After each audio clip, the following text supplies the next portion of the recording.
Thank you for joining me here on the last segment of today's episode. Again, talking about my reactions, my analysis of the NFL Network's top 100 player rankings, this time going through 30 through 21 because, like I mentioned on yesterday's show, the beginning, top 50, even top 40 players, you could almost rank them anywhere, and I don't think anybody would really have a big problem with it.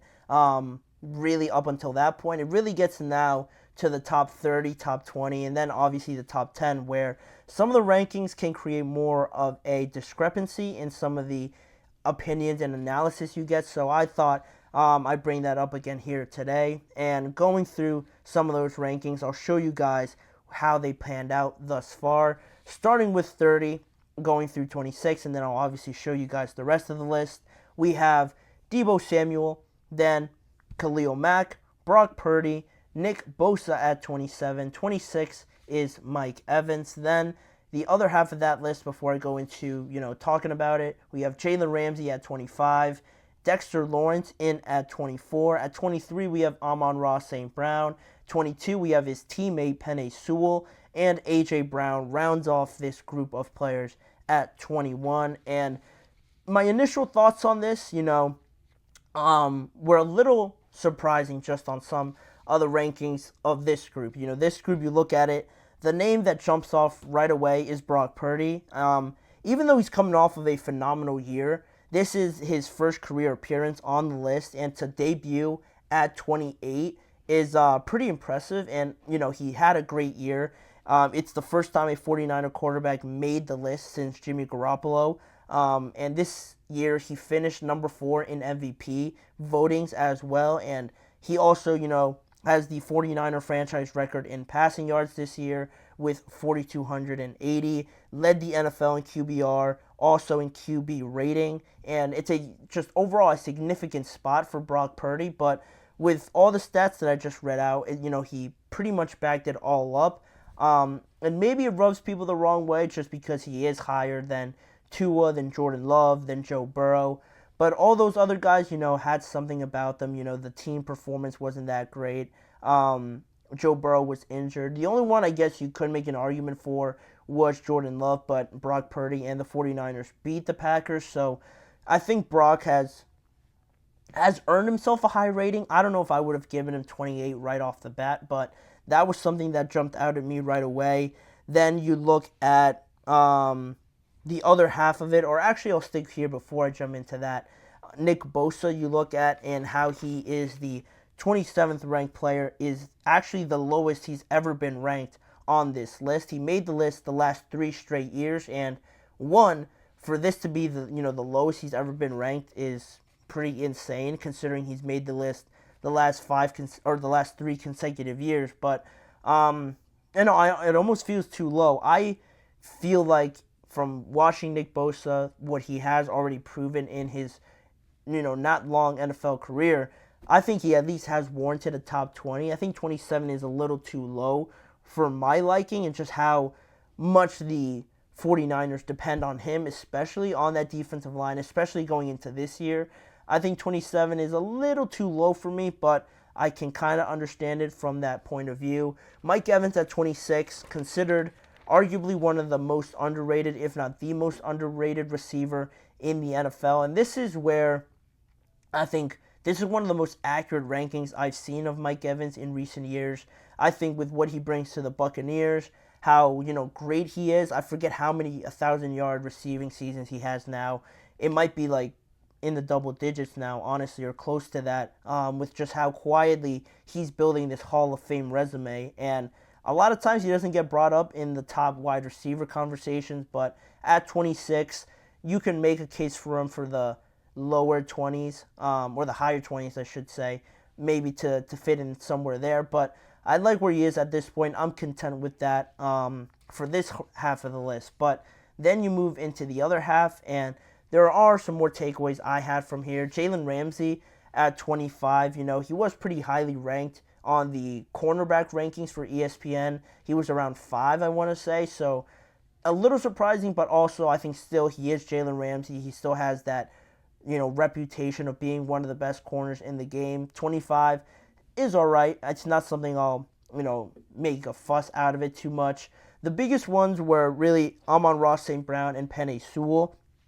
Amon-Ra St. Brown jumps up 43 spots to be at number 23 from last year's list. He made the All-Pro first team this past year with about 1,500 yards receiving and 10 touchdowns. So very much well-deserved. Amon-Ra really now starting to really make a push for those names that you bring up right away with the Justin Jeffersons, with the Jamar Chase, the CeeDee Lambs, Devontae Adams as well you can throw in there, the Tyreek Hills.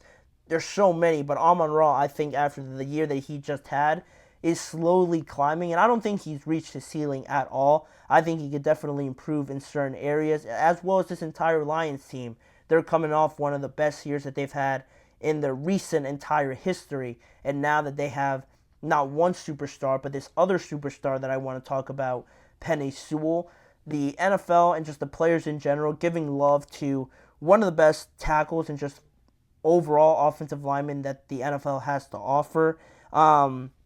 This is also Penei Sewell. The first time he has made this list, he's one spot ahead of his teammates, so I'm sure they're going to have some good banter around that. But he also made the All-Pro team, became the highest paid tackle in the NFL when he received his contract, but that was just surpassed actually today by Tristan Wirfs. So very much regarded as one of the best offensive linemen. I think himself, Tristan Wirfs, and Trent Williams are probably the three best if I were to guess and just name them off the top of my head.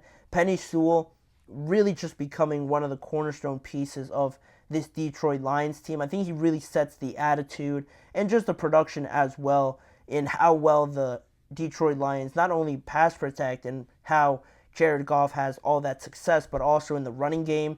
They're almost unstoppable when they establish the running game, and then Jared Goff is stepping back there, running through play actions, and then you get Amon-Ra going.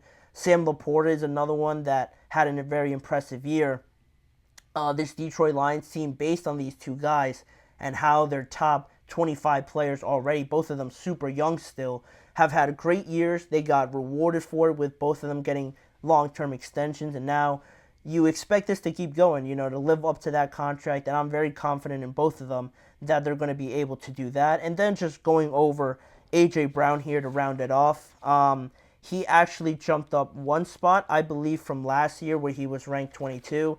Now he's at 21 this year, and, he had a pretty impressive year overall. To jump one spot, it might not seem like a lot, but he had a very historic, short run of it here in 2023 where he had 6 weeks. He had a 6-week span where he recorded at least 120 receiving yards in each game that he had in that span. So that was phenomenal. Just another reason why A.J. Brown, just during that period, looked like the best receiver in the NFL by far. But it was unfortunate that the Eagles sort of fell off there at the end. He failed to really get involved from that point on, and that was a shame. But I think he's very, very fairly ranked at 21 because he's paid like one of the highest paid receivers in the NFL, and you can't honestly name too many guys that you would take over A.J. Brown at this point in time. But those are the notes that I had on the guys that are ranked 30 through 21. The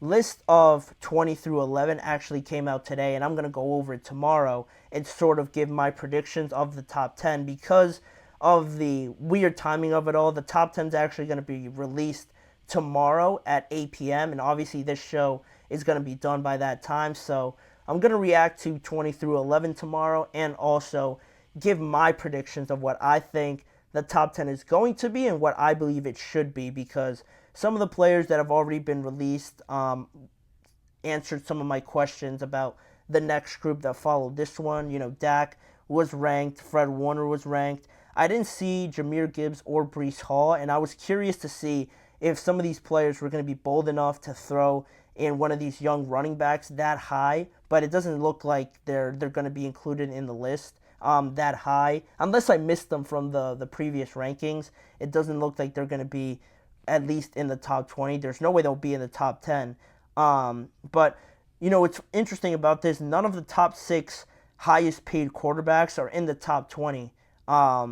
And I think that says a lot, just going back to that topic, that really clouds over the entire offseason. Everyone's playing the quarterback position, but in the eyes of some of their peers, all these guys that are getting these massive contracts, the top 6 highest paid quarterbacks, none of them are in the top 20. So some of the other guys, and of course it has to do just based on timing and who comes into the NFL at what time, but I think it still has some merit showing that the peers, the guys that are going against these quarterbacks, don't really rank them too much, higher than some of these other guys that some of them aren't getting paid to that extensive amount as quarterbacks are, and it all has to do obviously with the nature of the game, but I thought that was pretty interesting as well. So we'll see where that goes tomorrow.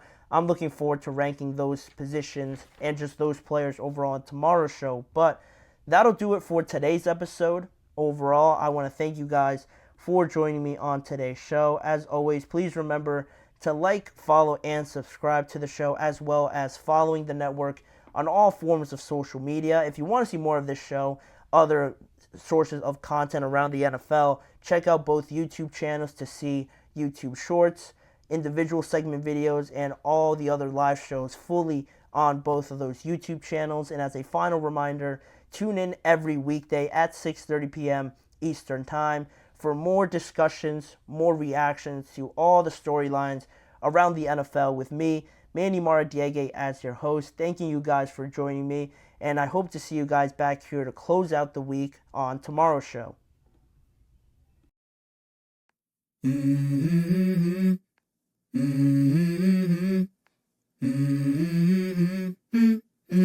Let's go. I wake up to a little bit of drool on my pillow, feel like it's gonna be a bad day. Yeah, I'm tired of shit, and the coffee ain't hit yet, damn, ain't that great. I don't wanna go to